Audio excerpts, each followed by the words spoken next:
She's a woman running a struggling community center, quietly devoted to helping others, never expecting the spotlight to turn on her. But when a billionaire bids thousands for a single night with her, she thinks it's just charity.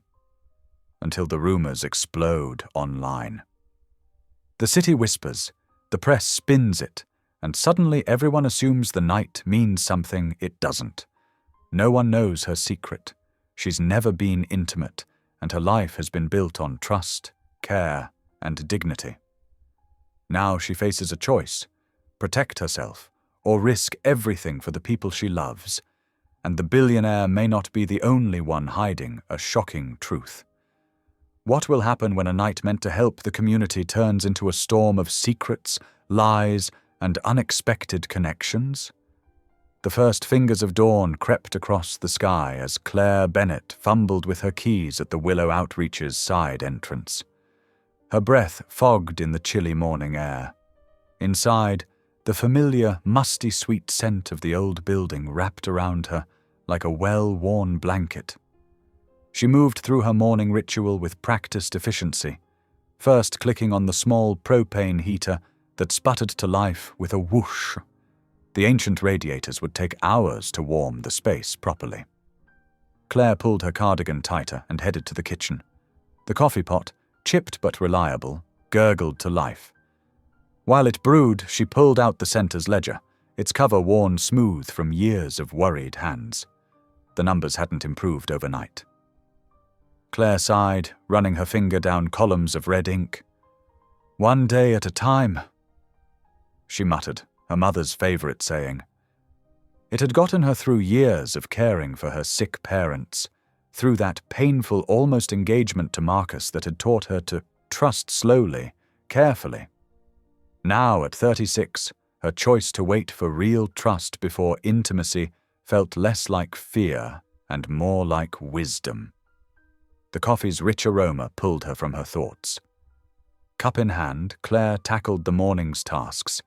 She stocked the community fridge with day-old bread from Peterson's bakery, arranged after-school meal vouchers in neat piles, and checked the schedule for volunteer pickups. The phone rang just as she was examining a suspicious drip under the sink. "Willow Outreach, this is Claire. Ms. Bennett, I'm so sorry to bother you early." A woman's voice trembled. "My water heater's frozen solid, and Tommy has school." "Take a deep breath, Mrs. Rodriguez," Claire said, already reaching for the center's emergency contact list. "I'll call Pete at the hardware store. He helps us out sometimes with repairs. Meanwhile, you can use the center's showers. I'll have them warm in 15 minutes. After arranging the plumber and helping a tearful Tommy Rodriguez get ready for school, Claire tackled the leaking pipe. She was elbow-deep under the sink when she heard the kitchen's screen door creak open. "Catching up on your plumbing degree?" Marta Reyes's familiar laugh filled the kitchen. "Or just trying to flood the place so we can turn it into a swimming pool?" Claire emerged, wiping her hands on her jeans. "Very funny. What brings you by so early?" "The chickens were generous." Marta set down a basket of fresh eggs. "And I wanted to check how the gala preparations are coming along." "Don't ask!" Claire grabbed a wrench and ducked back under the sink. "Unless you've got a spare $10,000 hiding in that egg basket. Maybe we should auction you off instead." Marta teased. "A nice evening with our mysterious director might bring in some interest." Claire snorted. "Right, because people are lining up to spend time with a woman who spends her Friday nights doing paperwork and fixing leaky pipes. You'd be surprised." Marta's voice turned serious. "People respect you, Claire. They see how much you care, how hard you work. Besides, you're not bad looking for someone who lives in cardigans." The pipe gave a final groan as Claire tightened the fitting. "There, that should hold it." She stood up, brushing off her knees. "And I like my cardigans." "Just think about it," Marta said, pulling out a silent auction form from her bag. "You could cook dinner, share some stories, give a behind-the-scenes tour, show people what this place really means to the community." Claire stared at the form, remembering all the families who depended on the center. The after-school programs, the meal assistance, the emergency support. All of it at risk if they couldn't raise enough funds at the gala. "Fine," she said finally, taking the form. "But only because we're desperate." Marta's face lit up. "That's my girl. And who knows? Maybe you'll enjoy yourself." Claire shook her head, but couldn't help smiling as she sat down at the worn kitchen table. Around her, the day was coming to life. Volunteers arriving for morning shift, coffee brewing for the breakfast program, phones starting to ring. She looked down at the form, pen hovering over the blank space. With careful letters she wrote, "An evening with Claire, dinner, stories, and a tour of Willow Outreach." It felt strange seeing it there in black and white, this offering of herself to help save the place she loved.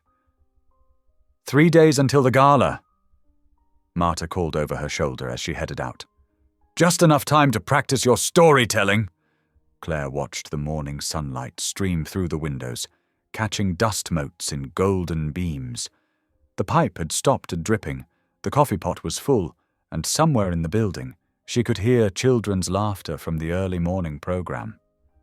One day at a time, she thought, and bent her head to finish filling out the form. Claire's fingers traced the edge of another placard as she carefully wrote out the details for the silent auction items. The community center's main room buzzed with pre-gala energy, volunteers moving purposefully between tables and walls adorned with children's artwork. Despite the excited atmosphere, Claire couldn't ignore the persistent chill from the struggling heating system that made the concrete floors especially cold today. She pulled her well-worn cardigan tighter around her shoulders and reached for her coffee mug, now lukewarm after sitting forgotten for the past hour. The phone's sharp ring cut through her concentration, echoing slightly in the high-ceilinged room. "Willow Outreach, this is Claire," she answered, tucking the receiver between her ear and shoulder while continuing to write. "Claire, June Harper here." The mayor's crisp voice came through clearly, with that practiced political warmth Claire had come to recognize. "I was wondering if we could include a comprehensive list of the center's programs in the gala brochure. It would help donors understand the full scope of your work and might encourage more substantial contributions." Claire's pen tapped rhythmically against the desk as she mentally added another task to her overflowing to-do list. "Of course, Mayor Harper. I'll email it over within the hour." She glanced at the stack of unpaid bills beside her computer, the heating company's final notice sitting right on top with its bold red, urgent stamp clearly visible. The knot in her stomach tightened. They needed every donor they could get if they wanted to keep the doors open through winter. After hanging up, Claire rubbed her temples and allowed herself exactly 30 seconds of worry before pushing back from the desk. One problem at a time, she reminded herself. That's how mountains get climbed. In the kitchen, the warm heart of the center, Marta was already setting up ingredients in neat rows, her grey hair neatly tied back in her signature bun. The aroma of fresh coffee and something sweet filled the air, creating an island of comfort in the chilly building. She looked up as Claire entered, her weathered face breaking into a wide smile. "There you are. Time for your pancake lesson," she announced, pointing to the apron hanging on a nearby hook. "Can't have you feeding that auction winner something store-bought." "Marta, I have placards to finish, and now the mayor wants, and you need to eat." Marta interrupted firmly, patting the counter beside her. She measured flour with practiced movements that spoke of decades of cooking for those she loved. "These pancakes have fed 4 generations of my family through good times and bad.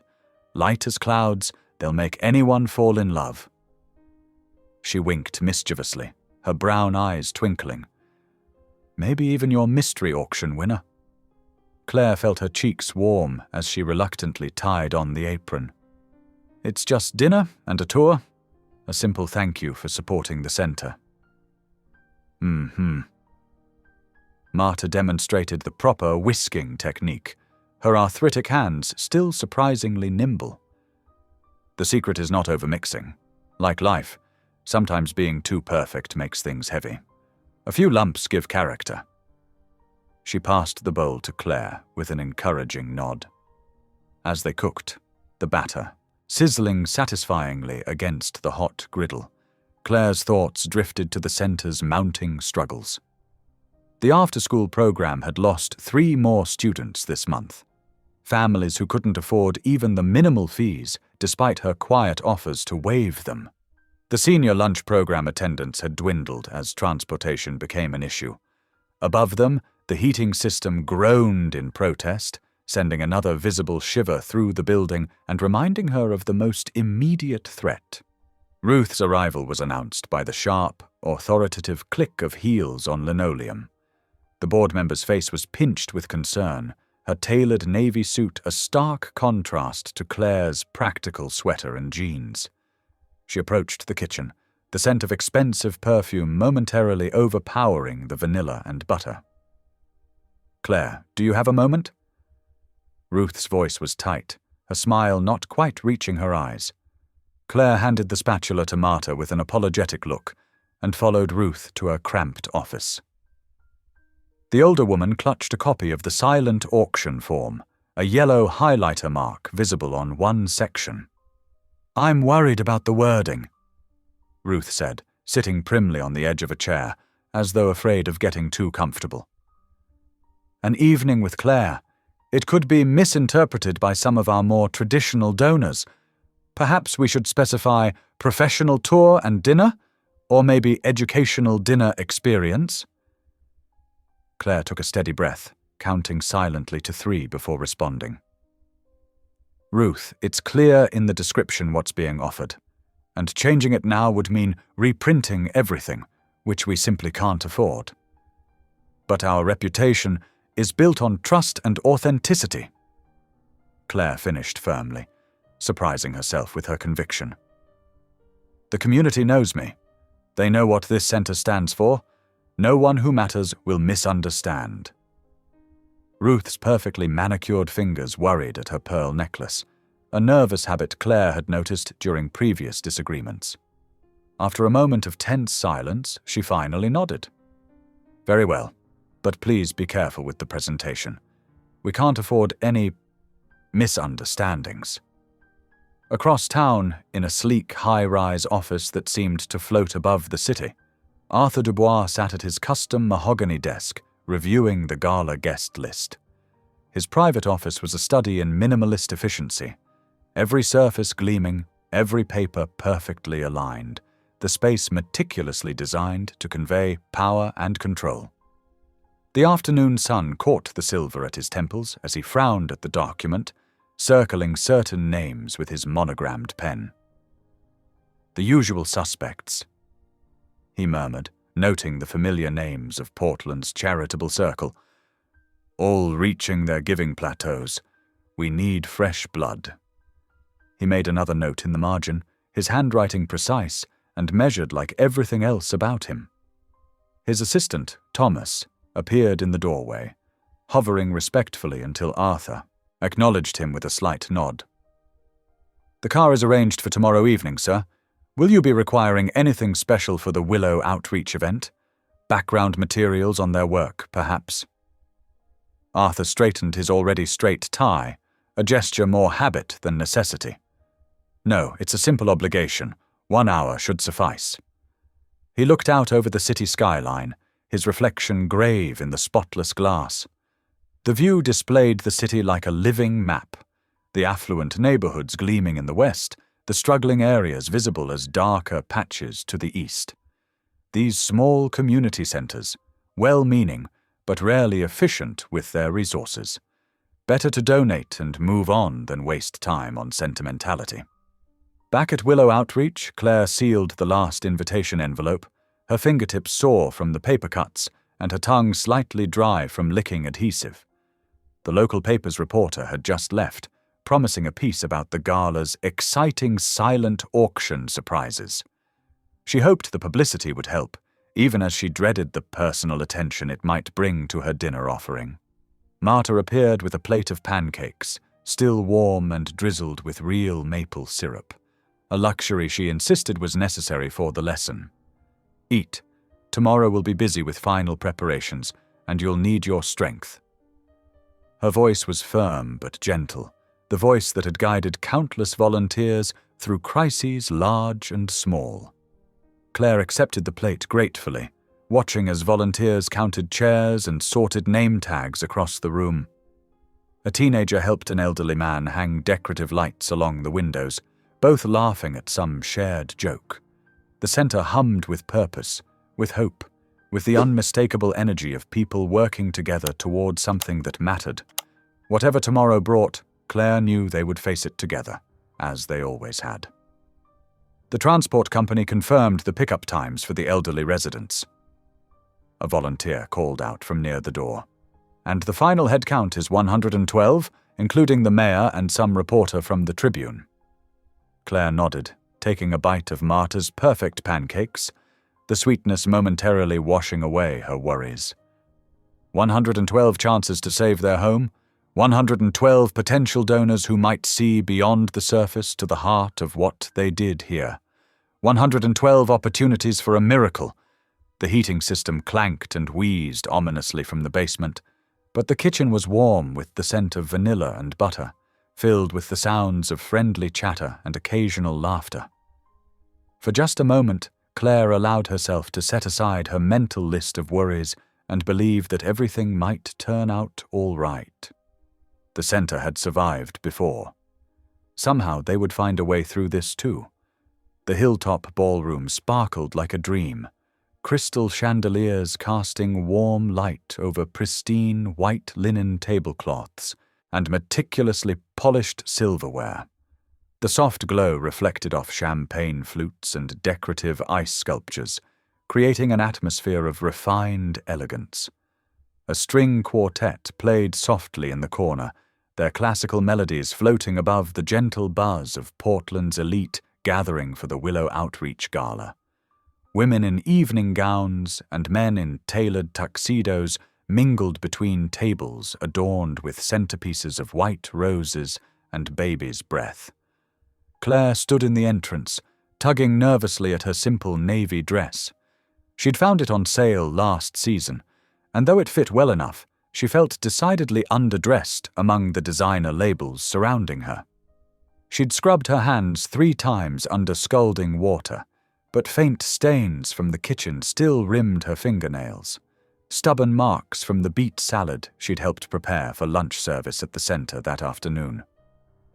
"I should have worn gloves," she whispered to Marta, trying to curl her fingers to hide the evidence of her work. "Nonsense." Marta adjusted her own colorful shawl, a vibrant tapestry of reds and purples that reflected her personality perfectly. Her silver-streaked hair was pulled into a neat bun, and her eyes twinkled with excitement. "You look lovely. Those hands show honest work. Nobody worth knowing would look down on that." The room filled quickly with familiar faces from City Hall, local business owners in sharp suits with gleaming cufflinks, and several reporters huddled around a corner table, their notepads already filled with observations about who was attending and what they wore. Mayor Harper waved from across the room, her emerald gown catching the light as she remained deep in conversation with a group of potential donors who nodded enthusiastically at whatever she was saying. "Welcome, everyone." The auctioneer's voice boomed through the microphone, his enthusiasm filling the space. "Let's begin with our live auction items. Please raise those paddles high so we don't miss a single bid for this wonderful cause." Claire tried to focus as art pieces, vacation packages, and exclusive experiences went up for bid. Her heart raced each time a paddle raised. Each dollar meant heat for another week, food for another family, counseling for another teen.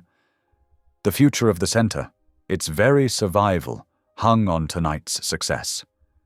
She silently calculated running totals in her head, matching amounts to specific needs that had kept her awake for months.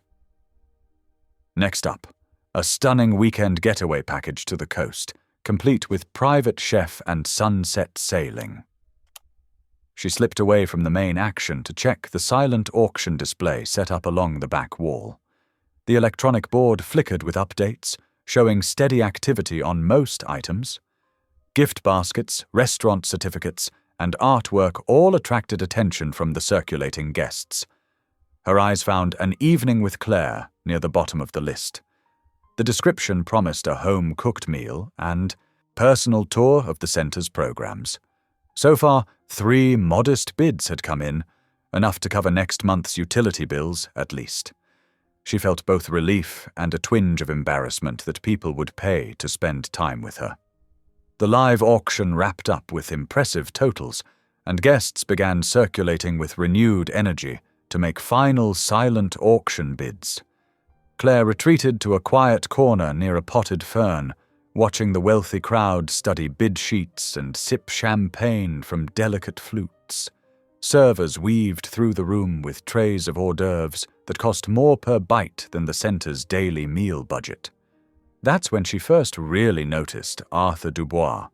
He sat with perfect posture at a table of corporate executives, his silver hair catching the light, impeccably styled without a strand out of place. His charcoal suit looked custom-tailored, complemented by a subtle blue tie that probably cost more than Claire's monthly rent. She'd seen his name on donor lists before, but never met him in person. His reputation preceded him. Successful, strategic, and notoriously selective with his philanthropy. Unlike some who splashed their names across buildings, Arthur preferred results over recognition. The slight crease between his eyebrows suggested he was listening intently to whatever his companion was saying. The silent auction countdown began, announced by a cheerful voice over the speakers. 10 minutes left. Claire held her breath as final bids rushed in, watching guests hurry to secure their chosen items. The electronic board updated frantically with new numbers. 5 minutes. Claire twisted her hands together, mentally calculating what they needed to keep the doors open. 3 minutes. Mayor Harper caught her eye and gave an encouraging thumbs up. 1 minute. The crowd gathered around the display boards, phones in hand. She nearly missed it. The casual lift of Arthur Dubois' auction paddle, the quick tap on his phone as he made his bid without fanfare or flourish. The board refreshed one last time with a musical chime that signaled the auction's end. Gasps rippled through the crowd. Claire blinked hard at the number beside her auction item, certain she was seeing a mistake. That couldn't be right. The amount was more than their monthly operating budget, enough to fund their emergency assistance program for half a year. Oh my goodness! Marta squeezed her arm so tightly Claire winced. Claire, look at that bid. That's extraordinary! Her voice trembled with excitement and disbelief. Mayor Harper hurried over, her heels clicking on the hardwood floor. Claire, this is wonderful.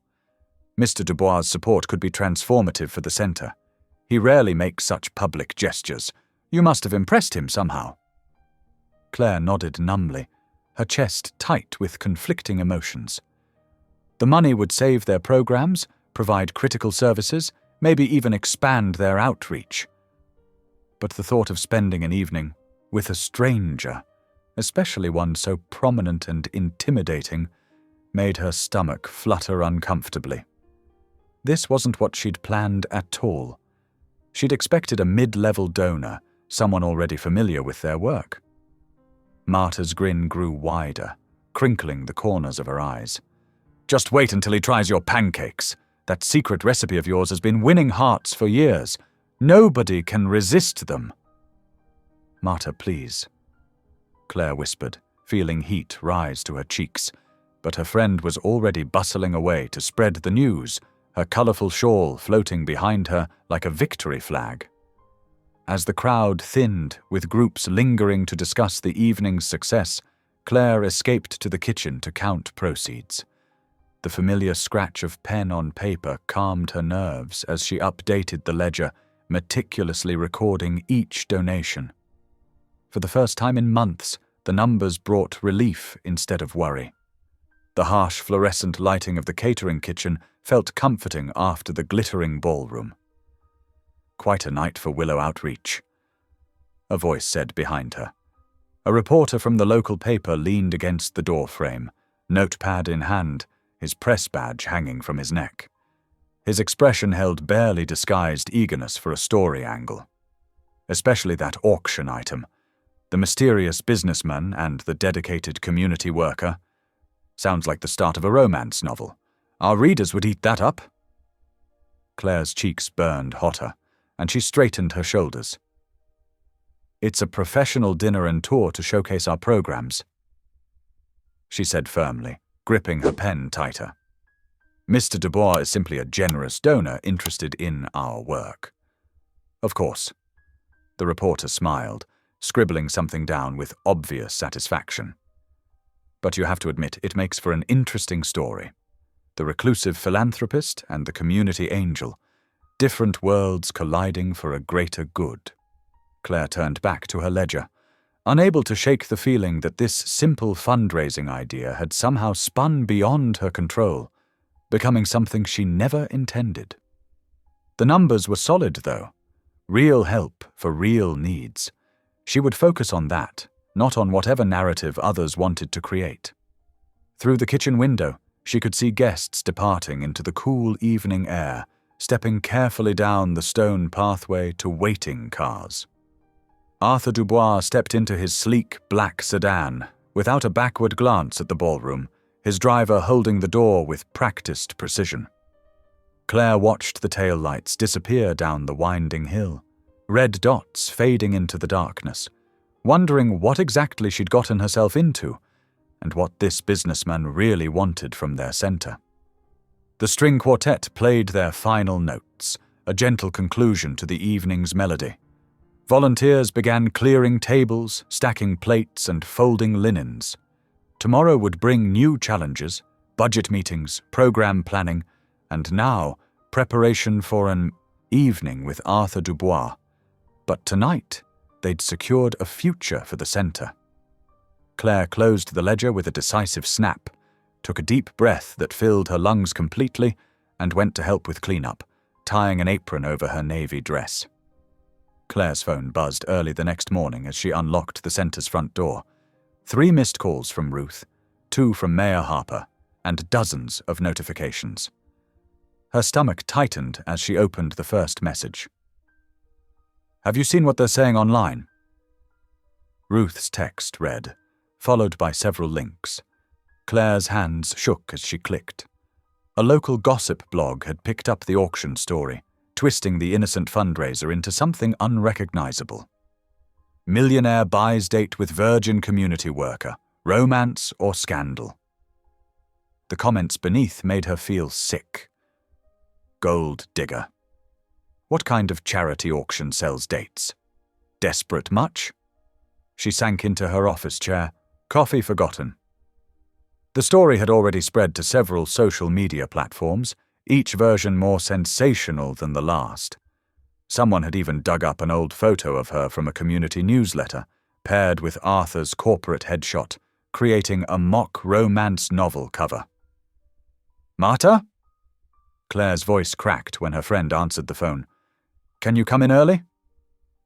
20 minutes later, Marta burst through the door, still wearing her gardening apron.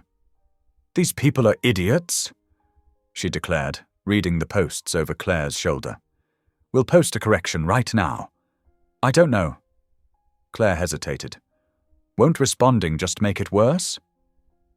The center's landline rang. "Ruth. The Thompson Foundation is threatening to withdraw their grant," Ruth said without preamble. "This looks terrible, Claire. We need to issue a statement clarifying the auction item's purpose immediately." "Now wait a minute." Marta grabbed the phone. "These are just internet trolls. It'll blow over." Claire's cell phone lit up with Mayor Harper's number. She stepped into the hallway to answer. "Claire, dear, I've seen the posts." The mayor's voice was calm but firm. "My advice? Don't engage. A response will only fuel the fire. Focus on the good work you're doing." A new email notification popped up from Arthur Dubois' office via the gala coordinator. Dear Ms. Bennett, Mr. Dubois would like to schedule the evening tour and program review at your earliest convenience. Please propose suitable dates. Best regards, Sarah Phillips, Executive Assistant. The formal tone was almost comical compared to the wild speculation online. Arthur clearly had no idea about the social media storm he'd inadvertently walked into. Claire pressed her fingers to her temples. The center needed that donation desperately. But the thought of meeting Arthur now, with all these eyes watching and judging— "What if we did it here?" she said suddenly, returning to her office where Marta and Ruth were still arguing. A formal check presentation dinner at the center. Public, professional, with the board present. Ruth brightened immediately. Yes, we could invite the legitimate press, show the programs in action. And anyone who shows up can see exactly what kind of woman you are, Marta added fiercely. A dedicated professional who's kept this place running on pennies and prayer for years. Claire nodded, gaining confidence. She opened her laptop and began typing. Dear Ms. Phillips, would Mr. Dubois be available for dinner at the center this Thursday evening? We'd like to host a formal check presentation and program tour with our board members and local officials present. This will allow him to see firsthand how his generous donation will impact our community. Best regards, Claire Bennett. The reply came within minutes. Arthur had accepted. Claire spent the rest of the morning pulling together preparation lists while Ruth made calls to board members and Marta organized the volunteer kitchen crew. By afternoon, the social media frenzy had found new targets, though occasional nasty comments still popped up. Don't you dare look at those again, Marta ordered, confiscating Claire's phone. Focus on what matters. Claire threw herself into center preparations. She updated program statistics, gathered success stories from their after-school students' parents, and calculated exactly how Arthur's donation would help them expand services.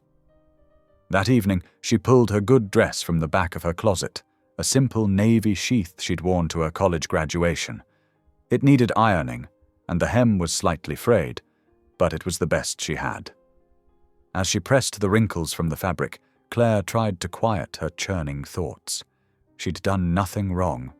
The auction item was innocent, Arthur's bid was generous, and the dinner would be completely professional. Yet she couldn't shake the feeling of exposure, of private choices made public fodder. You've got nothing to be ashamed of, Marta had said firmly. Let them talk. We know who you are. Claire hung the freshly ironed dress on her bedroom door and went to bed, trying to focus on the center's needs rather than strangers' judgments. Tomorrow she would clean and organize the center's spaces, prepare her presentation materials, and hold her head high. The donation would help so many families. That was what mattered. Not social media gossip, not outdated stereotypes about single women, not even her own discomfort with the spotlight. The center's mission was bigger than all of that.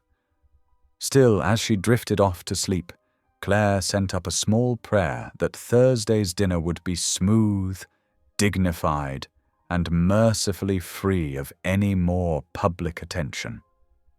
The multipurpose room of Willow Outreach Center buzzed with nervous energy. Paper streamers hung from the ceiling tiles, and hand-lettered posters showcasing program successes lined the walls. 2 card tables pushed together formed a makeshift banquet setting, covered with the center's best tablecloth. Slightly, faded but freshly pressed. Is the punch too sweet? Claire asked, watching 13-year-old Marcus carefully pour samples into paper cups. It's perfect, Miss Claire, he assured her, practicing his serving technique. Just like we practiced. The center's board members arrived first, then Mayor Harper, all of them casting concerned glances at Claire. She smoothed her navy dress and checked that the financial reports were properly arranged at each place setting. At exactly 7 o'clock, Arthur Dubois arrived. Claire's breath caught, not because he cut an impressive figure, though he did in his perfectly tailored suit, but because of his unexpected quietness. No cameras, no entourage, just a tall man with silver-streaked hair and kind eyes carrying a leather portfolio. Ms. Bennett. He extended his hand. Thank you for hosting this evening. His handshake was firm but gentle. Claire noticed faint ink stains on his fingers, a man who still did his own work, despite his wealth. Mr. Dubois, we're honored to have you here. She gestured towards the tables. Please, let me introduce you to everyone. The initial moments were stiff with formality. Marcus and 2 other after-school students served punch with careful concentration. Board member Ruth gave a brief welcome speech. Mayor Harper said a few words about community partnership. Claire found herself seated directly across from Arthur.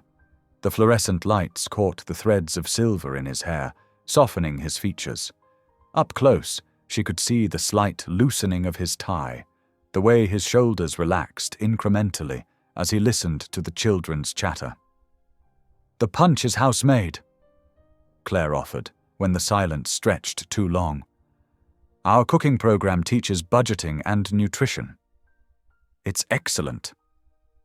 Arthur's smile reached his eyes. Tell me more about your programs. Claire took a deep breath and opened the folder before her. We serve over 200 families weekly through our food pantry. The after-school program provides homework help and mentoring to 63 children. We offer job skills training, emergency assistance with utilities and... She paused, realizing she was rattling off statistics. What made you start this work? Arthur asked quietly. The question caught her off guard. She set down her notes. I was a teacher, originally, but my parents got sick when I was in my 20s. I spent years caring for them, and afterward, I saw how many families were struggling alone, how many people needed just a little help to keep going. Arthur nodded, his expression thoughtful. Not the usual non-profit pitch. I'm not very good at pitches, Claire admitted. I just know what works, what our families need. The formal portion of the evening proceeded smoothly. Arthur presented the check with minimal ceremony, posing briefly for the local paper's photographer. As the board members and officials began to leave, he lingered, studying the children's artwork on the walls. Claire found herself walking with him down the quiet hallway, past the classroom where reading tutoring happened, the small kitchen where cooking classes were held. You know, Arthur said suddenly, I sit through a dozen charity galas a month. Everyone wants a photo op, a headline. But this... He gestured to a wall of thank you notes from families. This is real.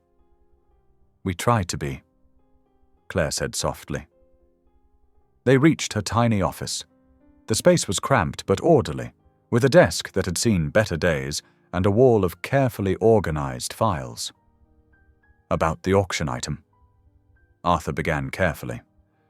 I should explain, Claire interrupted, her voice steady despite her racing heart.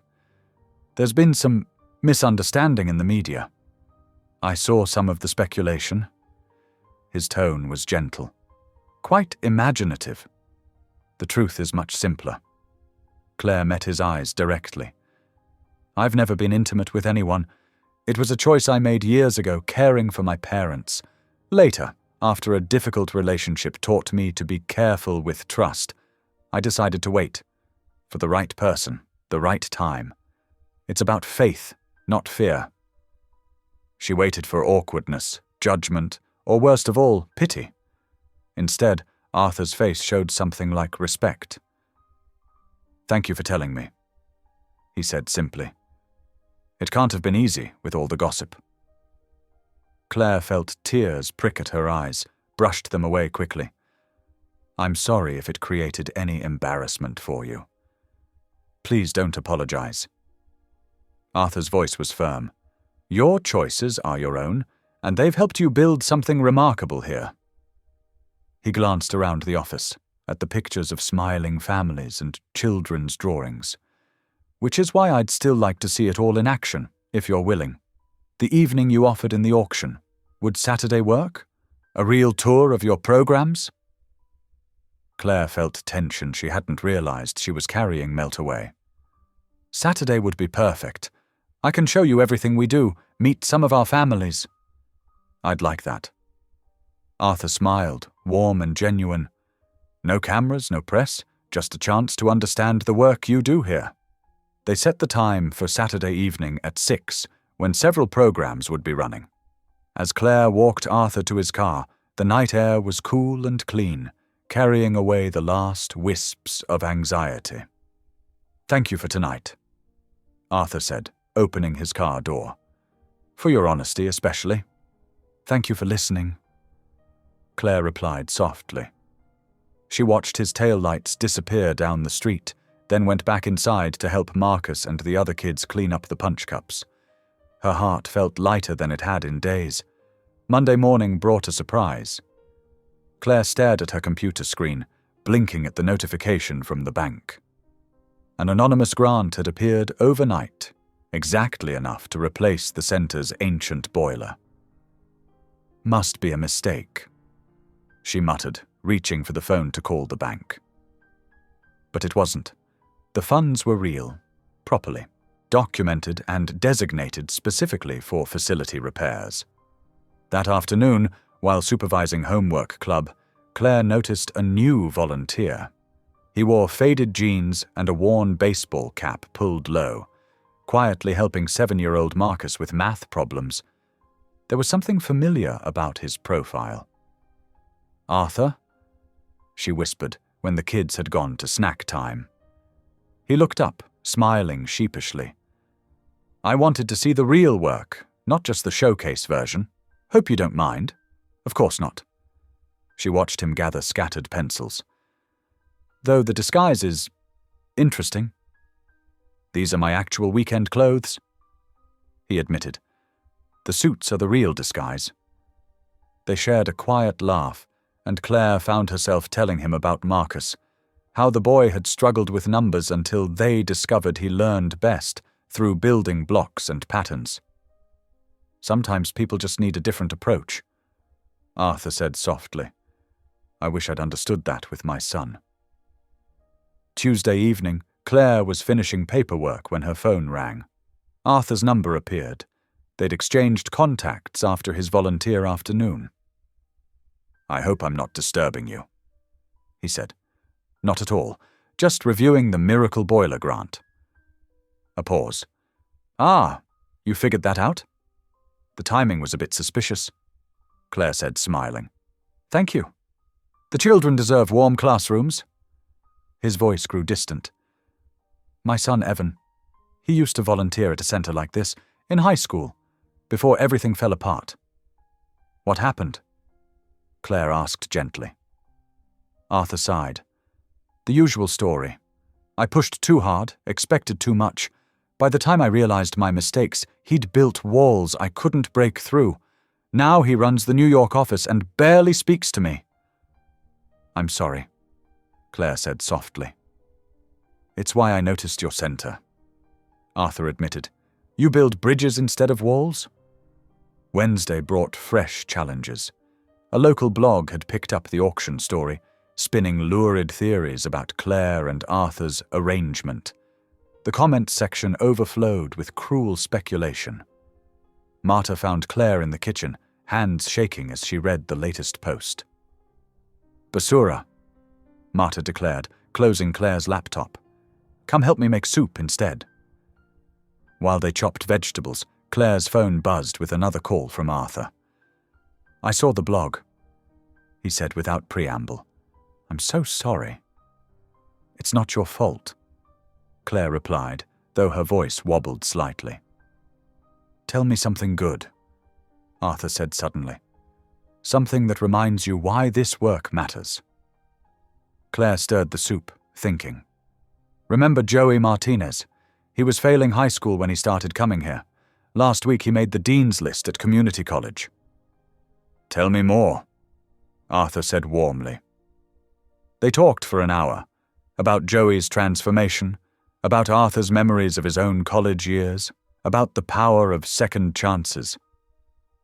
Thursday afternoon, in his sleek Manhattan office, Evan Dubois scrolled through the blog posts about his father.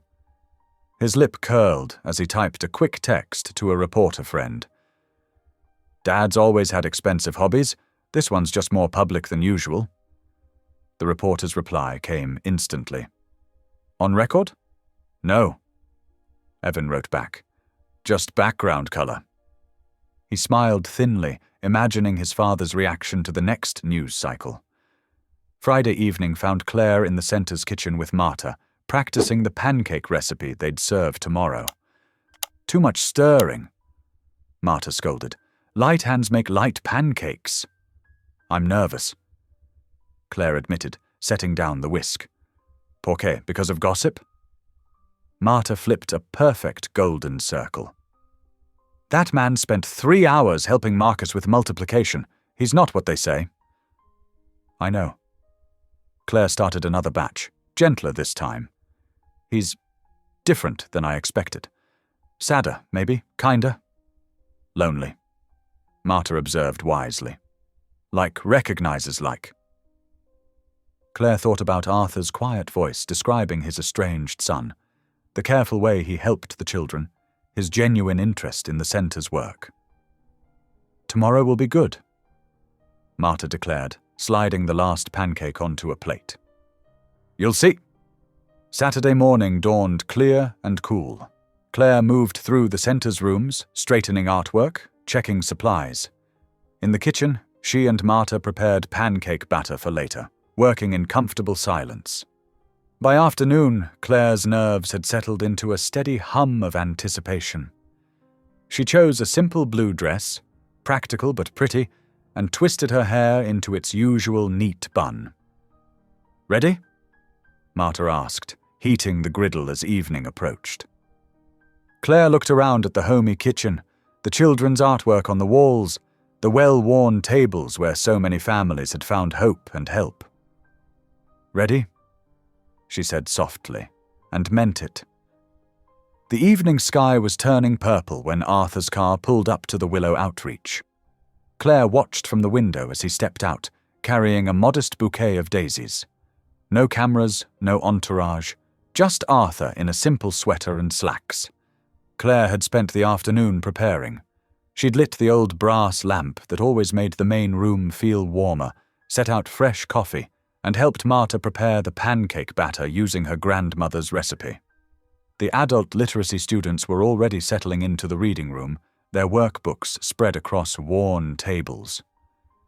Good evening, Arthur said as she opened the door. He handed her the flowers with a slight smile. For the center. Thank you. Claire placed them in a chipped vase on the welcome desk. Would you like to start with the tour? They began in the food pantry, where volunteers were stocking shelves with donated groceries.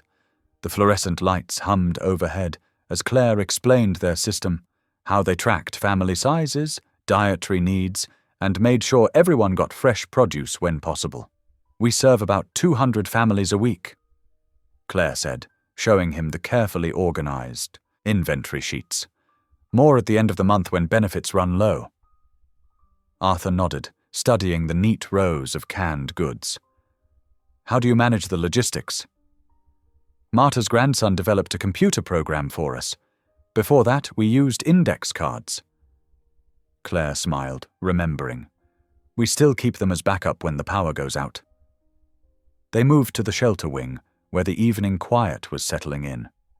A young mother rocked her baby while reading a picture book. 2 teenagers worked on homework at a shared desk.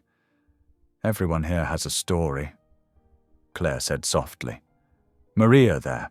She's studying for her GED while working 2 jobs. Tommy helps younger kids with math in exchange for extra computer time. The reading room was filled with the soft murmur of adult literacy students working with volunteers. Mrs. Chen, who'd started classes 3 months ago, proudly showed Arthur the letter she'd written to her grandson. Before, only speaking. she explained. Now I write too. Arthur sat in on part of the class, helping a man named James practice job application forms. Claire watched as Arthur's corporate polish melted away, replaced by genuine engagement. The smell of pancakes drew them to the kitchen, where Marta was flipping perfect golden circles on the ancient griddle. Children drifted in, drawn by the familiar comfort food. "Miss Claire makes the best pancakes," declared 8-year-old Marcus, maple syrup dripping down his chin. "That's Marta's recipe," Claire corrected, serving another stack. "I'm just the apprentice." They sat at the scratched kitchen table, eating pancakes and watching the evening routine unfold. A volunteer checked in families for overnight stays. The literacy class ended, students calling quiet goodbyes. "Tell me how you started here," Arthur said, his voice gentle. Claire studied her coffee cup. "I was teaching elementary school when my mother got sick. Early onset Alzheimer's. I took a leave to care for her, but 1 year turned into 5. She paused. "During that time, I was briefly engaged. He didn't understand why I couldn't just put Mom in a home, said I was wasting my life." Arthur's face darkened. He was wrong. Yes, but it taught me something important about trust, about waiting for someone who understands that some things matter more than money or convenience. She gestured at the center around them. "I started volunteering here during Mom's good days. After she passed, it became home." The kitchen had grown quiet. Most families settled in for the night. Marta hummed as she wiped down counters, giving them space to talk. "Thank you," Arthur said suddenly, "for showing me this. The real work, not just the numbers on grant applications." "It's what you paid for," Claire said lightly. "No." Arthur shook his head. "This evening was worth far more than any auction bid. I'd like to increase the center's funding significantly. Set up a long-term partnership." Claire felt her shoulders tense. "That's very generous, but you're worried about strings attached." Arthur's smile was understanding. "About being bought. Something like that," Claire admitted. "This place, these people, they trust us to put their needs first." "I respect that," Arthur said. "Perhaps we could meet next week to discuss specific allocations. You tell me where the money would do the most good, no PR requirements attached." Claire looked around the kitchen. At the dented coffee pot, the children's artwork on the walls, the dignity and hope this place represented. "I'd like that," she said finally. They said goodbye at the door, the night air cool and sweet. No handshake, no awkward moment, just a quiet understanding born of shared perspective. "Thank you for the pancakes," Arthur said, "and everything else." Claire watched his car disappear into the darkness, feeling oddly peaceful. Behind her, Marta was turning off lights, getting ready to lock up. "Good evening?" the older woman asked. "Yes," Claire said softly. "A very good evening." The morning light filtered through the center's windows as Claire sorted through donation receipts at her desk. Her phone buzzed. Another news alert. She almost ignored it, but the headline made her blood run cold. "Billionaire's secret evening, the real story behind Dubois' mystery date." The article featured a crudely edited photo collage. Arthur entering the center at dusk, spliced next to an old photo of Claire from a fundraising brochure. The images were arranged to suggest something illicit, complete with suggestive shadows and lurid captions. Claire's hands shook as she scrolled through the article. Anonymous sources close to the family claimed Arthur had been acting erratically, making impulsive decisions about family money. The story quoted snippets of conversation from the gala, twisted to sound salacious. "Claire." Marta appeared in the doorway, face creased with worry. "Have you seen—" "Yes." Claire set the phone down carefully, like it might bite. "I've seen it." The center's landline started ringing. Claire let it go to voicemail, already knowing what she'd hear. Reporters, probably, hungry for commentary. Ruth arrived within the hour, clutching printouts of social media posts. "This is exactly what I was worried about," she said, pacing Claire's small office. "The optics are terrible. We need to get ahead of this." "By doing what?" Claire asked, though she already knew the answer. "Return the donation. Issue a statement distancing ourselves from Mr. Dubois. Maybe close the center for a few days until this blows over." "Close the center." Claire stood up. "We have families depending on us for meals. Children who need a safe place after school. We can't just—" A sharp knock interrupted them. Mayor June Harper stood in the doorway, her usual warm smile replaced by a concerned frown. "Claire, Ruth, do you have a moment?" The mayor settled into Claire's visitor chair, smoothing her blazer. "I won't sugarcoat this. The story's gaining traction. My office is getting calls about oversight of city grant money." "The center's books are completely transparent," Claire said. "Every dollar is accounted for." "I know that, but perception matters, especially with budget reviews coming up." Mayor June sighed. "Have you considered returning the auction donation, just to clear the air?" Before Claire could respond, her cell phone lit up with a text from Arthur. "Just saw the story. My legal team is looking into the source. Don't talk to press yet." Ruth peered at the message. "At least he's taking it seriously. But we need to act now, before—" The landline rang again. This time Claire answered, recognizing the number of Margaret Whitman, one of their longtime donors. "I've supported the Willow Outreach for 15 years. Margaret's voice crackled through the speaker. "But I cannot be associated with this kind of scandal. Until you resolve this situation, I'll have to suspend my monthly contribution." Claire's throat tightened. Margaret's donations funded their emergency utility assistance program. "Mrs. Whitman, if you'll let me explain—" "I'm sorry, Claire, I truly am." The line went dead. Mayor June touched Claire's arm sympathetically. "Why don't you take the day? Gather your thoughts." "I can't." Claire gestured at the stack of paperwork on her desk. "We have the city grant review coming up. I need to—" Her phone buzzed again. This time it was the city grant officer, requesting an urgent meeting in 3 days to discuss recent developments and review program compliance. Ruth sank into a chair. This is a nightmare. In his Manhattan office, Evan Dubois watched the story spread across social media with satisfaction. His carefully orchestrated leak had worked perfectly. The tabloid's desperate need for clicks had done the rest. Let his father try to maintain his dignified facade now. Back at the center, Claire forced herself to focus on assembling grant documentation. She catalogued attendance sheets, program evaluations, and financial records while trying to ignore the growing stack of voicemails from reporters. Marta brought her tea and stayed to help sort papers. "People know your heart," she said firmly. "The truth will come out." "Will it matter?" Claire's voice cracked. "By then we could lose our funding, our donors." Her phone lit up with another text from Arthur. "Legal team thinks they've traced the leak. Working on it. Hold steady." Claire stared at the message, wondering how everything had unraveled so quickly.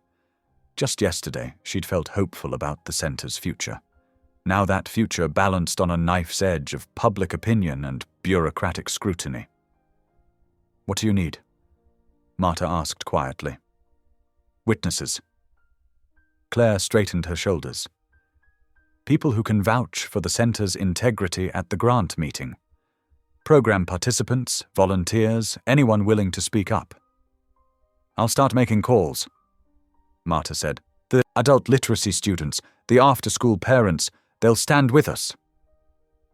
Claire nodded, reaching for another stack of files. 3 days to prepare their defense. 3 days to prove that one twisted story couldn't erase years of honest service. The afternoon sun slanted through the windows as Claire worked, casting long shadows across her desk. Outside, a reporter waited by his car, camera ready. Inside, the center hummed with its usual activity. Children doing homework, volunteers sorting donations, lives being quietly changed despite the storm raging around them. Her phone buzzed one final time that day. The text was from Mayor June. "Whatever happens, remember why you started this work. That's what matters."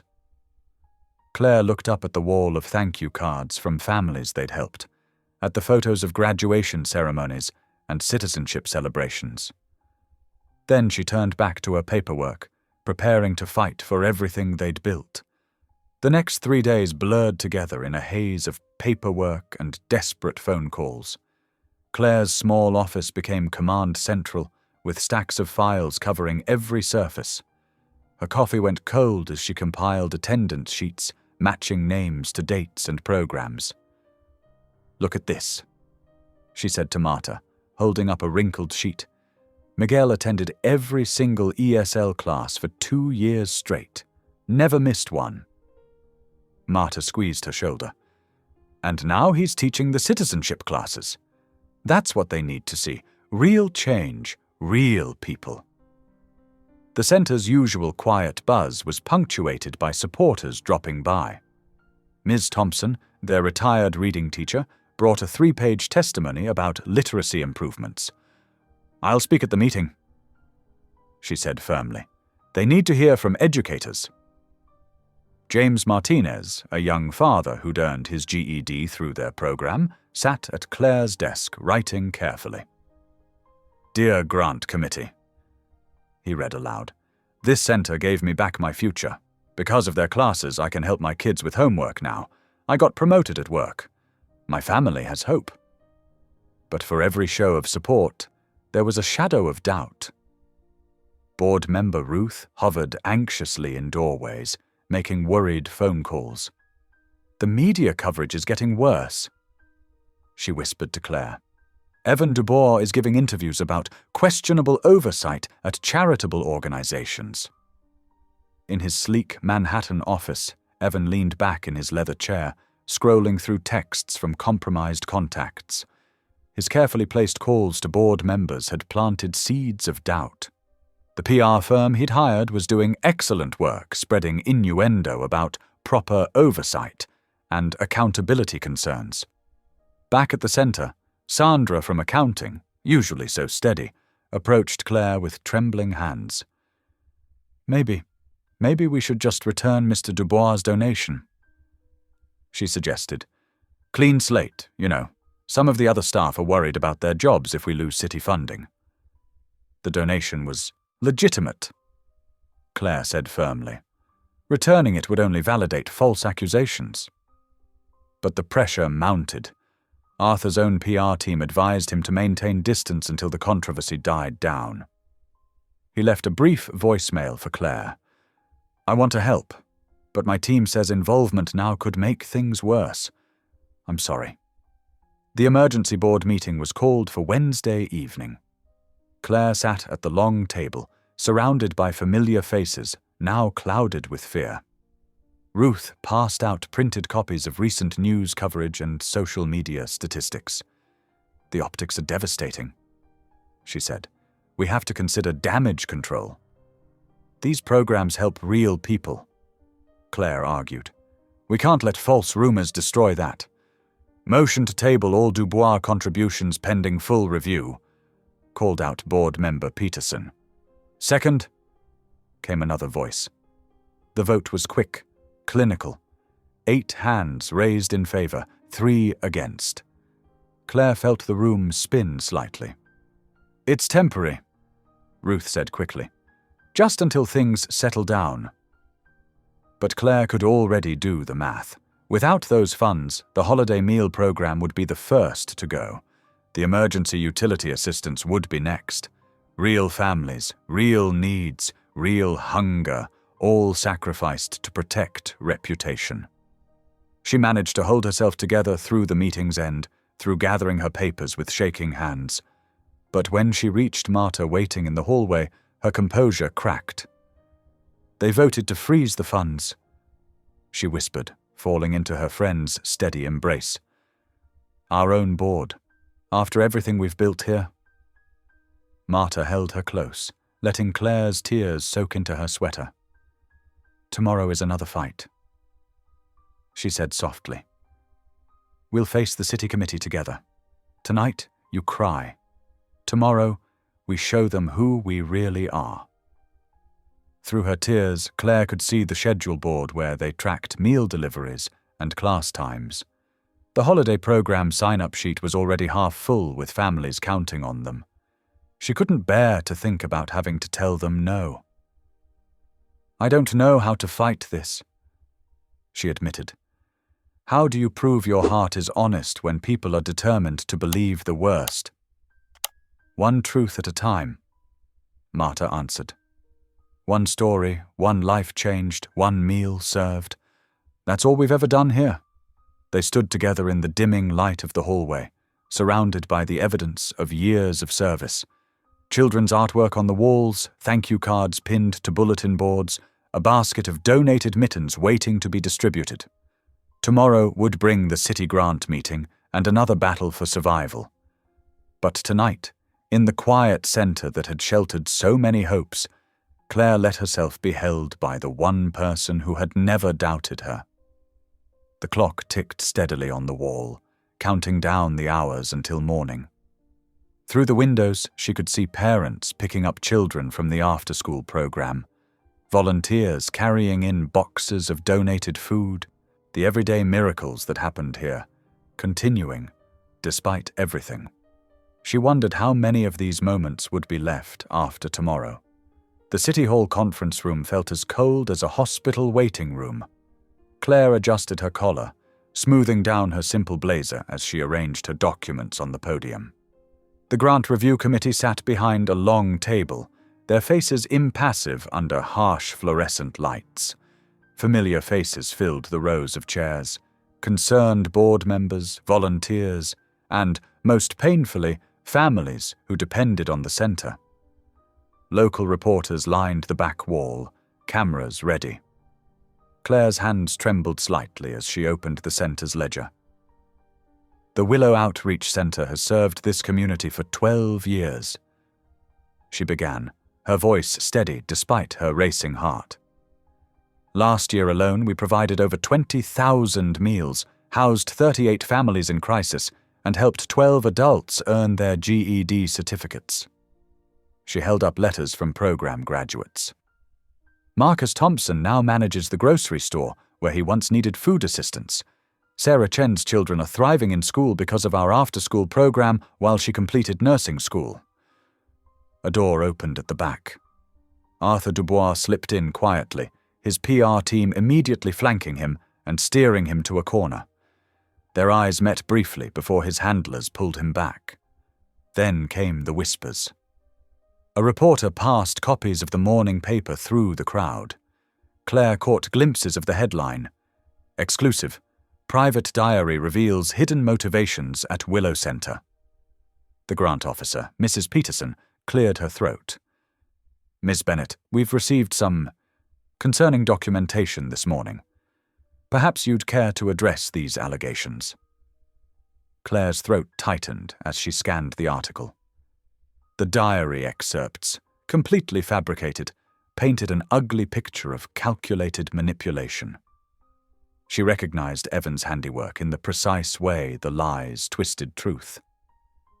"Those words are not mine," she said firmly. "Our books are open, our programs transparent. The only motivation at Willow Center is helping people in need." Camera flashes popped. A reporter called out, "But can you explain the nature of your relationship with Arthur Dubois?" "Mr. Dubois is a donor who has witnessed our programs firsthand," Claire answered. "Any suggestion of impropriety is false." She turned back to her presentation, highlighting program metrics and community impact statistics. But she could feel the damage was already done. The committee members exchanged glances, scribbling notes. Mrs. Peterson shuffled her papers. Given the serious nature of these allegations, and the need for due diligence, the committee has decided to freeze all city grant funding pending a full investigation. The room erupted in murmurs. Claire saw the devastation on faces she knew well. Maria, a single mother whose children ate dinner at the center. Mr. Chen, who taught ESL, classes 3 nights a week. Teenagers from the mentorship program who had finally found stability. "Please," Claire said, her voice cracking slightly. "These programs feed children. They keep families housed. The people we serve shouldn't suffer because of false accusations." "The committee's decision is final," Mrs. Peterson stated. "We'll reconvene when the investigation is complete." As the room emptied, Claire gathered her papers with trembling hands. She wouldn't cry here. She couldn't. But her mind raced with calculations, how many meals they'd have to cut, which programs they could barely keep running. In the hallway, Arthur broke away from his handlers. "Claire, wait!" She turned, exhausted. His face showed genuine distress. "I'm sorry," he said quietly. "My PR team insisted I maintain distance. I should have fought harder." "Sorry doesn't feed hungry kids," Claire replied. "If you want to help, prove it. Show everyone what really happened." "I will," Arthur promised. "I'm commissioning a full investigation, forensic accountants, PR experts, everything needed to clear your name." Claire nodded, too drained for more words. As she walked away, she made a silent vow. Somehow, some way, she wouldn't let a single child go hungry while they waited for truth to prevail. The center's ledger felt heavy in her arms, filled with honest numbers that told the real story of lives changed and hope restored. She held it close, like a shield against the lies that threatened everything they'd built. Behind her, she could hear Arthur arguing with his PR team, insisting on immediate action. But right now, all she could think about was tomorrow's meals, next week's rent assistance, the real people counting on Willow Center to survive. Arthur sat in his mahogany-lined office, surrounded by screens displaying digital forensics reports. His IT team had been working around the clock, tracing metadata from the leaked documents. "We've found something interesting, Mr. Dubois," said Sarah Chen, his head of cybersecurity. She pointed to lines of code. "The diary excerpts show editing timestamps from a PR firm called Maxwell Communications." Arthur's jaw tightened. Maxwell Communications was Evan's preferred consulting firm. He picked up his phone, dialing his son's number. "Dad, I'm in a meeting." Evan answered smoothly. "Cancel it. My office. Now." Arthur's voice was steel. While waiting, Arthur received another update from the Willow Center. Claire had organized an emergency bake sale on Main Street, with Marta coordinating teams of volunteers. They'd raised enough for 3 days of meals, but the bigger programs remained in jeopardy. Evan strode in an hour later, immaculate in his designer suit. "What's so urgent?" Arthur turned his laptop around. "Want to explain why your PR firm's digital signature is all over those fake diary entries. The Family Foundation needs stronger leadership," Evan said, not even bothering to deny it. "You're getting soft, Dad, letting some charity worker manipulate you with her sob stories." "Those sob stories are real people, Evan. Children who need meals, families trying to survive." "Please," Evan scoffed. "It's all calculated. She's playing you." Arthur stood, anger and sadness warring in his chest. "Like you played me, destroying an innocent woman's reputation to grab power. It was necessary." Evan's composure cracked. "You never saw me as worthy of running things, always testing me, always doubting." "Because you pull stunts like this." Arthur's voice rose. "You think leadership is about destroying people?" At the Willow Center, Claire and Marta worked late into the night, reviewing their dwindling resources. Local grandmothers brought casseroles. Teenagers from the mentorship program helped younger kids with homework. "We'll manage," Marta said firmly, portioning out donated bread. My grandmother fed an entire village during the war with nothing but corn meal and faith. Claire smiled tiredly. I just wish Faith could pay the heating bill. Back in Arthur's office, the confrontation with Evan continued. The foundation needs modernizing. Evan insisted. Your old-school charity approach is outdated. And your approach is what? Fabricating evidence? Destroying reputations? Sometimes you have to break things to fix them. Evan said coldly. Arthur looked at his son, really looked at him, and saw the cost of his own failures as a father. Where had this ruthlessness come from? What part had his own emotional distance played in shaping it? Get out, Arthur said quietly, and expect to hear from the Foundation's Ethics Committee. After Evan left, Arthur's forensics team delivered their final report. The metadata analysis was conclusive. Every leaked document had been created or modified at Maxwell Communications. Timestamps, edit histories, digital signatures, all pointed to deliberate fabrication. Meanwhile, Claire fielded another difficult call. The local grocery store was suspending their weekly donation program until the investigation concluded. I understand, she said professionally, but her hands shook as she hung up. Marta appeared with a steaming mug of tea. My arthritis says rain tomorrow. Good thing I saved those plastic sheets for the street bake sale. Marta, you don't have to. Hush, the older woman interrupted. In times like these, we show what we're made of. My pineapple upside-down cake recipe never fails. That evening, Arthur reviewed the growing evidence file. Forensic analysis of doctored photos, testimony from compromised journalists admitting Evan's pressure tactics, clear digital trails linking back to Maxwell Communications. His phone buzzed, another update from the center. Claire had convinced 3 local churches to open their kitchens for meal prep. A retired teacher volunteered her garage for storing donations. The community was rallying, refusing to let their vulnerable members go hungry. Arthur pressed, his palms against his eyes, feeling the weight of responsibility. He'd failed to see his son's ruthless ambition, failed to protect Claire and the center from becoming collateral damage in a power play. The evidence was irrefutable now. His PR team had drafted a comprehensive statement that would clear Claire's name and expose the truth. But first, he had to face the hardest task, formally documenting his own son's ethical violations for the Foundation Board. As he began typing the report, Arthur remembered something Claire had said during their evening at the center. Trust isn't about being perfect. It's about being honest when we fail and brave enough to make things right.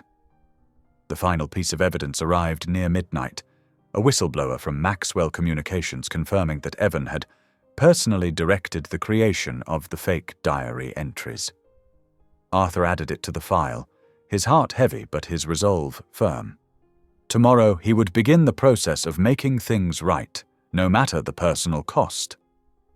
The truth would come out, and Claire's reputation would be restored. But the price would be his relationship with his son, whatever was left of it. The evidence sat ready. In 2 days he would release it all, and the careful facade Evan had built would crumble. Arthur only hoped that somewhere beneath the ruthless ambition, there might still be a chance to reach the son he'd failed to truly know. The grand ballroom of the Metropolitan Hotel buzzed with anticipation. News cameras lined the back wall, their red lights blinking like watchful eyes. Arthur Dubois stood at the podium, his usual polished demeanor replaced by something raw, more human. I stand before you today not as a CEO or philanthropist, he began, his voice slightly unsteady, but as someone who has witnessed both corruption and courage. He pulled out his reading glasses but didn't put them on, instead setting aside his prepared statement. The reporters leaned forward, sensing an unscripted moment. The Willow Outreach Center, under Claire Bennett's leadership, represents everything that genuine community service should be. I've seen children reading in their classroom. I've watched elderly neighbors share meals. I've witnessed dignity being preserved through practical, hands-on care. His voice grew stronger. The recent allegations against Ms. Bennett and the centre were fabricated. We have conclusive evidence that the supposed diary entries, photos and testimonials were manufactured at Maxwell Communications under the direction of— He paused, swallowing hard. Under the direction of my son, Evan Dubois. Gasps rippled through the room. Cameras flashed frantically. I take full responsibility for not recognizing and stopping this deception sooner. The forensic evidence has been provided to all major news outlets and the City Grant Committee. Miss Bennett's reputation should be restored immediately and the centre's funding reinstated. As Arthur continued, presenting the evidence, several former donors in attendance began making calls. The Riverside Foundation publicly tweeted their renewed support. The Methodist Church Council announced they would double their previous commitment. But halfway through the question period, Evan Dubois strode into the ballroom. He carried himself with practiced confidence, though his jaw was tight with anger. How convenient, he announced loudly, that my father positions himself as the noble truth-teller while attempting to consolidate his control over non-profit funding in this city. Arthur's hands gripped the podium. This isn't about control, Evan.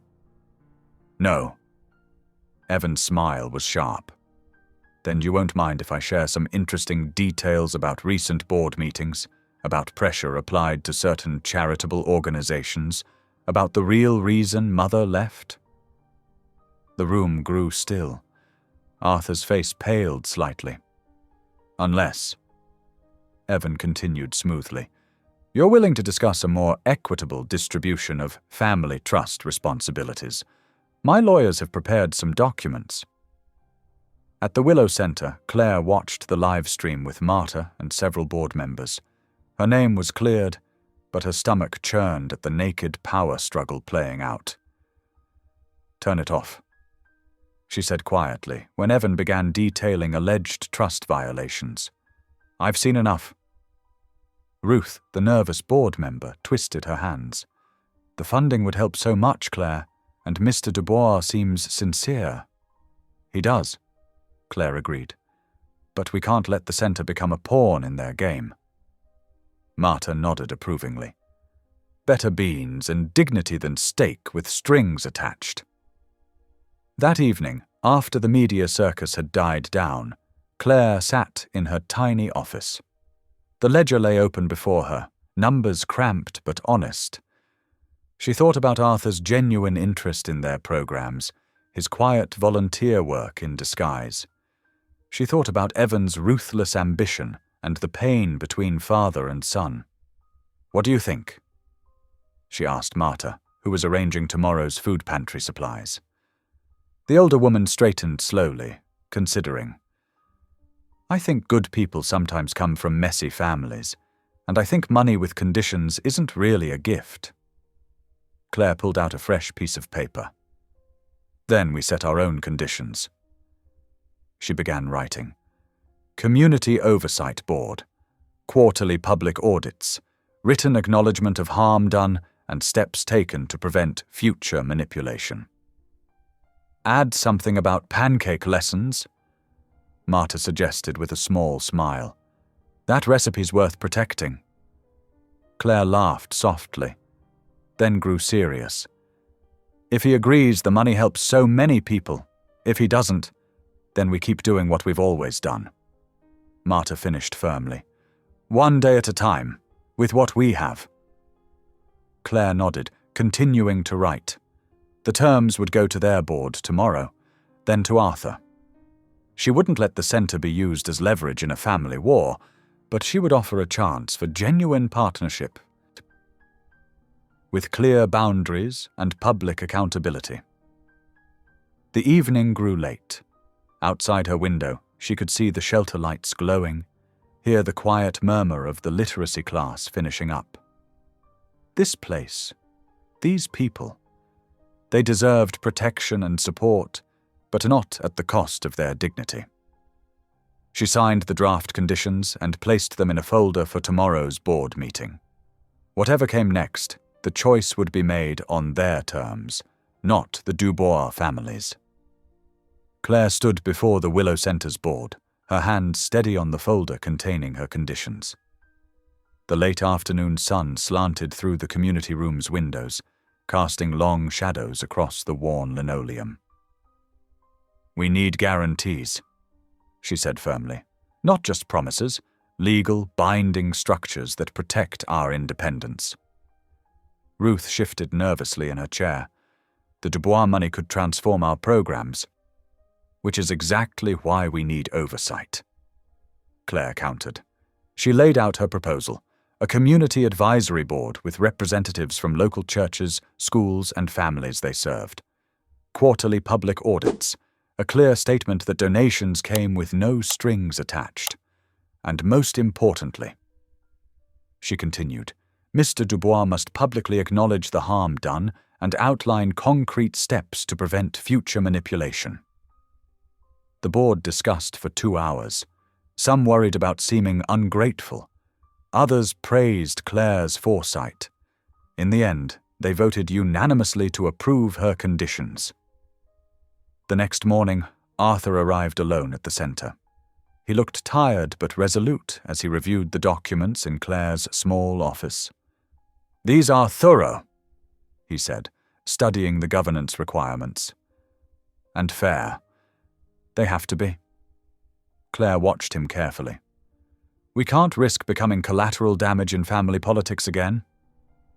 Arthur set down the papers and met her eyes. "I owe you an apology, Claire. The anonymous donations, the auction bid. I thought I was being helpful, but I didn't consider how it might appear, or how it could be weaponized." "Why did you do it?" she asked quietly. "The disguise? The secret volunteering?" He smiled slightly. "I wanted to see the real centre, not the polished version presented to donors, and—" He hesitated. "It felt good to be useful without anyone knowing who I was." Claire nodded, understanding the desire to separate worth from wealth. "We appreciate support, Arthur, but we won't be bought." "I know." He picked up his pen. "That's why I'm signing these. The centre deserves protection and autonomy." As he added his signature to each document, they discussed specific programs: heating bill assistance, expanding the food pantry, creating a small endowment for emergency needs. Claire insisted each item be clearly defined and publicly reported. "There's one more thing," Arthur said when they finished. He looked down at his hands. "I've asked Evan to meet with me, with a mediator present." "Do you think he'll come?" "I don't know, but I have to try. This spiral of hurt and revenge, it has to stop somewhere." Claire touched his shoulder briefly. "I hope he listens." Later that afternoon, they sat in the reading room while the after-school program bustled around them. A small girl carefully sounded out words from a picture book. 2 boys argued cheerfully over a math problem. The smell of chocolate chip cookies drifted in from the kitchen where Marta was teaching teenagers to bake. "Listen," Arthur said softly. A burst of laughter rang out as someone told a joke. "This is what matters. Not power games or public image, just life happening." Claire watched him watching the children. His face had softened, the usual careful mask dropped away. She saw grief there, and hope. "They're all someone's children," she said. "Even the adults who come here. Everyone deserves a chance to learn, to grow, to be treated with respect." Arthur nodded, still watching the reading circle. "I wanted that for Evan. Somewhere I lost sight of it, got caught up in legacy and control. But sitting here—" He gestured at the warm, lived-in room. "This is real legacy, creating safe spaces where people can thrive." The next morning, Claire stood with Marta and Arthur in the centre's kitchen as the final governance documents were notarized. The heating system hummed steadily, already repaired with the first authorized funds. Arthur's phone buzzed just as he finished signing. His face tightened as he checked the message. "Evan?" Claire asked quietly. He nodded. "He's declining the mediation. Says his lawyers will be in touch about aggressive action regarding the trust." Marta made a disapproving sound and handed him a cookie. "Eat. The heart needs sweetness when it's hurting." Arthur accepted it with a wan smile. "Thank you, both of you, for showing me what real community looks like." "Just remember," Claire said firmly, "the center stays independent, no matter what happens with your family trust." "Absolutely." He straightened his shoulders. "I'll keep trying with Evan, but I won't let his anger hurt this place again." As Arthur left, Claire heard his phone ring again. She caught a glimpse of Evan's name on the screen before the door closed behind him. Marta squeezed her hand. "He'll need friends in the storm coming." "He will," Claire agreed, "but first he needs to weather it with integrity. That's the only way healing starts, with truth and boundaries." They turned back to their daily tasks, Claire updating the now balanced ledger, Marta preparing lunch for the seniors program. Outside, children's voices rose in a playground game. The center's heart beat on, stronger now but still itself, still a place of dignity, learning, and hope. The mahogany-paneled study in the Dubois mansion felt like a courtroom. Arthur stood by the window, hands clasped behind his back, watching storm clouds gather over the manicured lawn. Evan paced near the leather chairs, his usual polish, cracking around the edges. "The board vote is scheduled for next week," Evan said, his voice tight. "I have enough proxy support to force a leadership review. Unless you want certain documents becoming public—" "Stop." Arthur turned, his face weary but determined. "I've seen the evidence, son. The doctored photos, the fake diary entries, the coordinated leaks. All of it." Evan's step faltered. "You can't prove—" "Your PR firm's digital forensics expert came forward yesterday. She has the original files, complete with editing timestamps and your email directives." Color drained from Evan's face. He gripped the back of a chair. "You're bluffing." Arthur crossed to his desk and withdrew a thick folder. "These are copies, metadata analysis, email chains, payment records to tabloid contacts. The originals are with my lawyers." He set the folder down gently. "This ends now, Evan. Either we start healing this family through counseling, or everything becomes public record. You'd destroy your own son?" Evan's voice cracked. "No, I'm trying to save him." Arthur's eyes softened. "Come home, son. Really home. Let's work through this with professional help." "I don't need help." Evan slammed his hand on the desk. "I need what's rightfully mine. The foundation, the legacy." "The legacy isn't about power. I see that now, thanks to Claire and the center. It's about impact, about helping people grow." Evan's laugh was bitter. "Your little charity girlfriend taught you that?" "She taught me about authentic service, something I failed to teach you." Arthur sighed heavily. "You have until tomorrow morning to decide, counseling or consequences." The next day, when Evan's response came via his lawyers, a threatened countersuit and more proxy solicitations, Arthur made the hardest choice of his life. He authorized the public release of all evidence documenting Evan's manipulation campaign. The fallout was swift and devastating. Major news outlets ran detailed exposés of the manufactured scandal. Evan's corporate sponsors began withdrawing support within hours. His carefully cultivated image as a rising business star crumbled under the weight of verified evidence showing systematic deception. Claire watched it unfold from the center, her heart aching for both father and son. When Arthur called asking if she'd consider acting as a neutral party in a final attempt to reach Evan, she agreed without hesitation. The Dubois mansion looked different in the rain, less imposing, more melancholy. Claire carried 2 canvas bags up the curved driveway, one filled with fresh bread and homemade soup from Marta, the other with carefully chosen books on healing and forgiveness. The housekeeper led her to a small sitting room where Evan slumped in an armchair, unshaven and hollow-eyed. He flinched when she entered. "Come to see the wreckage?" he asked dully. Claire set the bags down and began unpacking containers. "I came to bring food. Marta's soup. It helps on hard days." "Why?" His voice cracked. "After what I did. Because everyone deserves dignity, especially when they're struggling." She arranged the containers on a side table, then sat across from him. "The center's doors are open if you need a quiet place to think.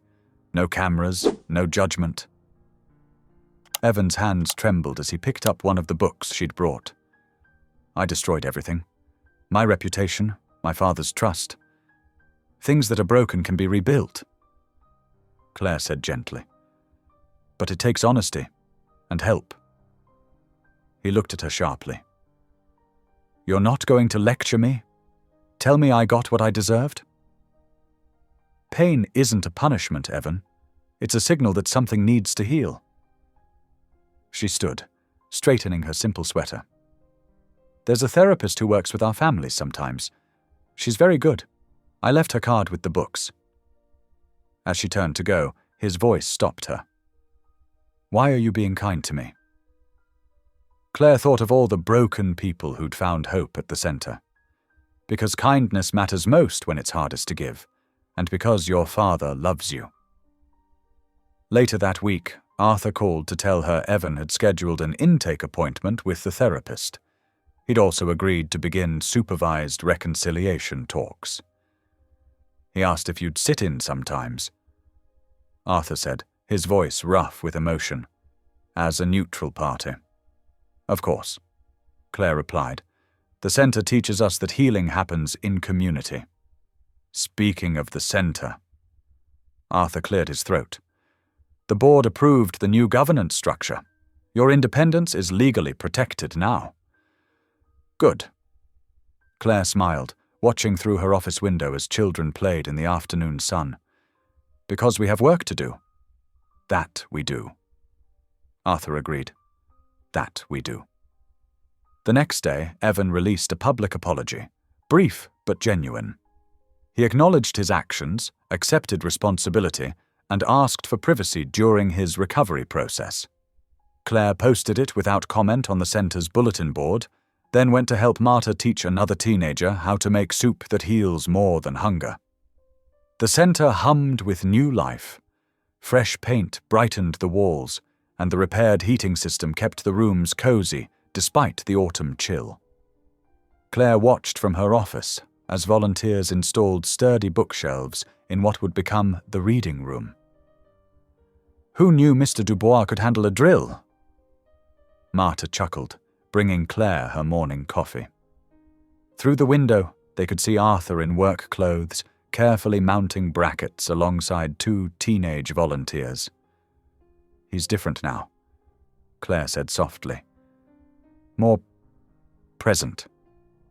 The first community oversight board meeting drew 30 people, seniors, parents, teachers, and local business owners. They sat in a circle in the multi-purpose room, reviewing the new transparency guidelines Arthur's lawyers had drafted. "Every dollar tracked, every decision shared," Claire explained, distributing copies of the new ledger format. "We're stronger together." Week 2. The senior meal program expanded to 5 days a week. Marta orchestrated an army of volunteer cooks, teaching them her recipes, including the famous pancakes that had become a symbol of the center's resilience. "More butter," she instructed Arthur one Saturday morning. He stood at the griddle in an apron, carefully flipping pancakes while elderly patrons offered commentary from their tables. "Not bad for a beginner," Mrs. Rodriguez called out, making everyone laugh. Claire noticed how Arthur's shoulders relaxed among the teasing. His son Evan had started therapy, and though healing would take time, Small steps were being made. Arthur attended the sessions twice a week, then often came to the center afterward to volunteer, as if manual labor could help process the emotional work. Week 3. The reading room opened officially, its walls lined with new books. Children sprawled on colorful cushions, practicing literacy skills with volunteer tutors. Claire overheard Arthur reading Charlotte's Web to a group of transfixed 6-year-olds, doing different voices for each character. "Some miracles come quiet," Marta observed, watching beside her.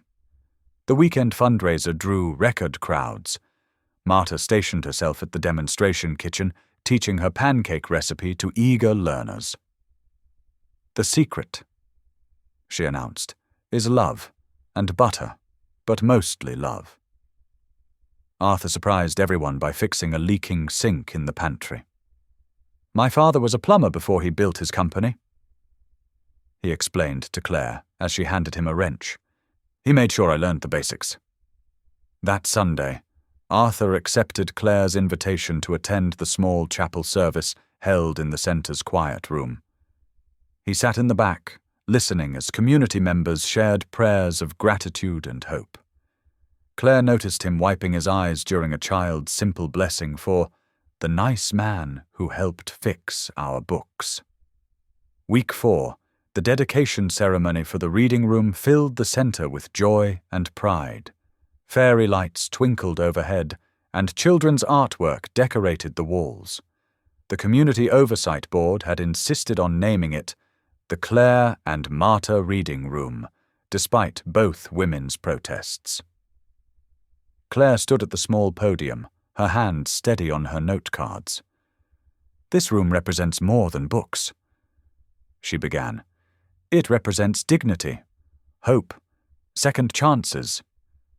She smiled at the gathered faces, seniors who'd found purpose as reading buddies, teenagers who'd discovered safe haven among the shelves, parents who could now help their children with homework. "Every person who walks through these doors has value," she continued. "Every story matters.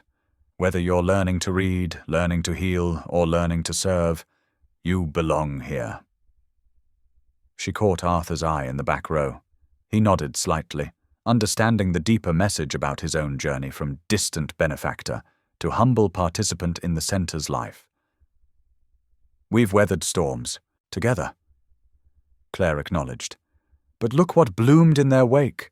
Stronger bonds, deeper trust, and this beautiful space where dreams can grow." Marta stepped forward with a tray of her signature pancakes, earning delighted laughs from the crowd. "Now let's eat," she declared. "Books feed the mind, but my pancakes feed the soul." The celebration flowed naturally into a community potluck.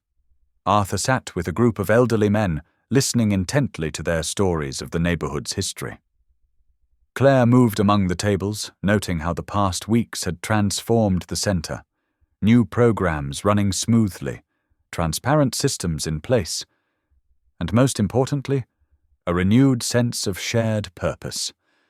Children darted between tables, proudly showing off books they could now read. Seniors taught teenagers old family recipes in the kitchen. Board members chatted with community advisors about future projects, their former wariness replaced by collaborative energy. Near sunset, Claire found a quiet moment to step into the reading room. The fairy lights cast a gentle glow over the fresh painted walls and well-stocked shelves. A child's drawing caught her eye, stick figures holding hands around what appeared to be a stack of pancakes with the wobbly caption, "Our Family." "They got it right, didn't they?" Marta's voice came from behind her.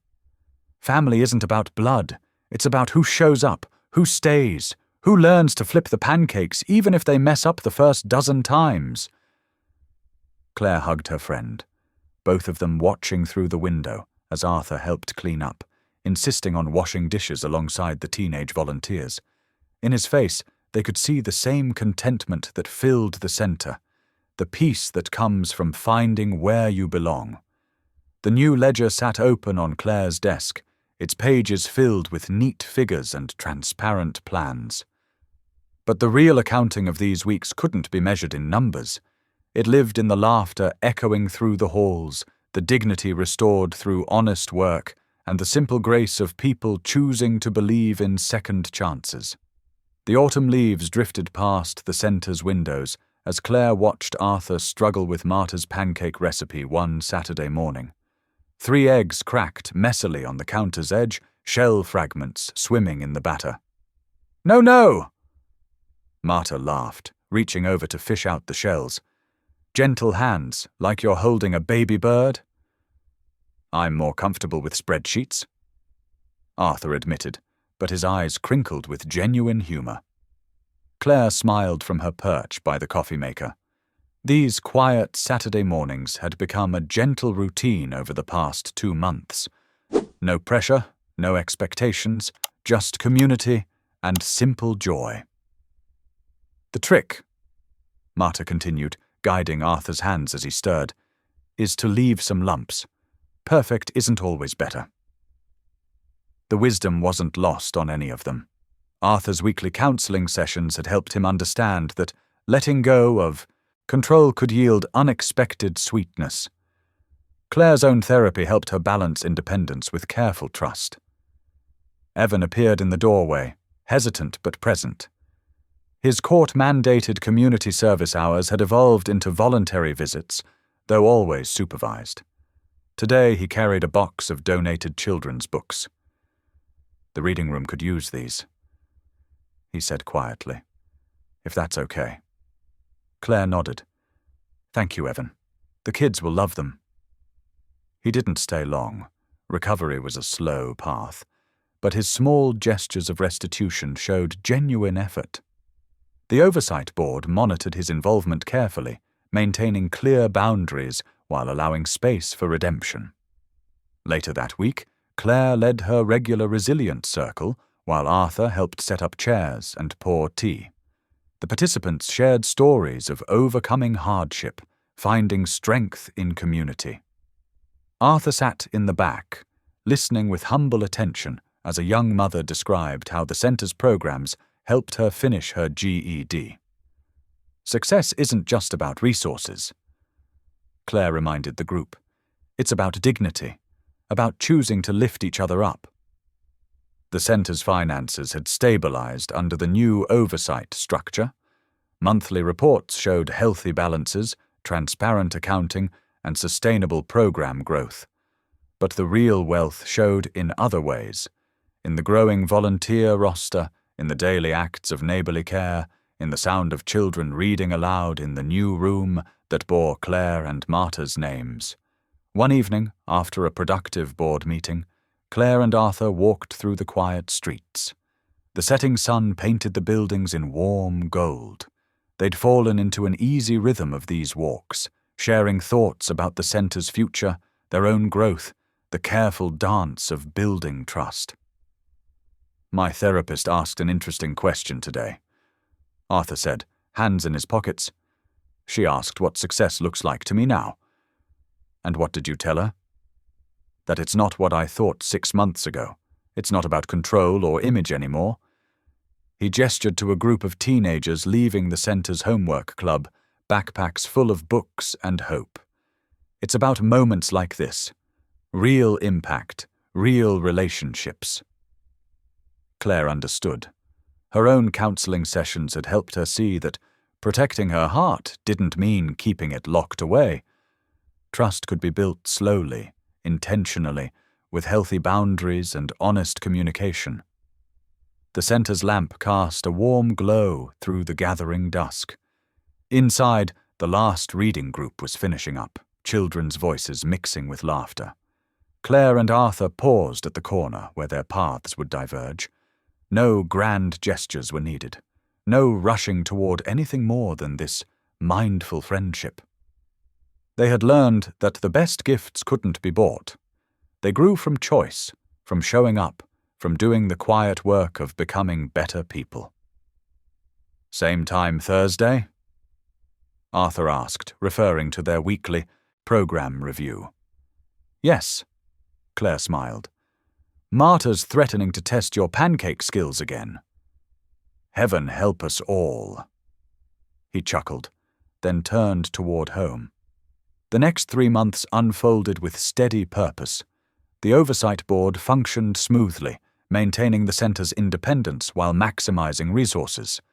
Evan continued his therapy, making slow but real progress in rebuilding trust. The center's programs thrived under careful stewardship. Claire and Arthur's relationship developed at its own deliberate pace, grounded in mutual respect and shared values. Some evenings they simply sat in comfortable silence in the reading room, surrounded by books and the evidence of lives changing for the better. Other days they worked side by side on practical tasks, finding joy in ordinary service. The center's lamp still burned bright at dusk, a beacon of hope and dignity. Not because of money or power, but because people chose, day after day, to show up with open hearts and willing hands, to believe in second chances, to flip pancakes until they got it right.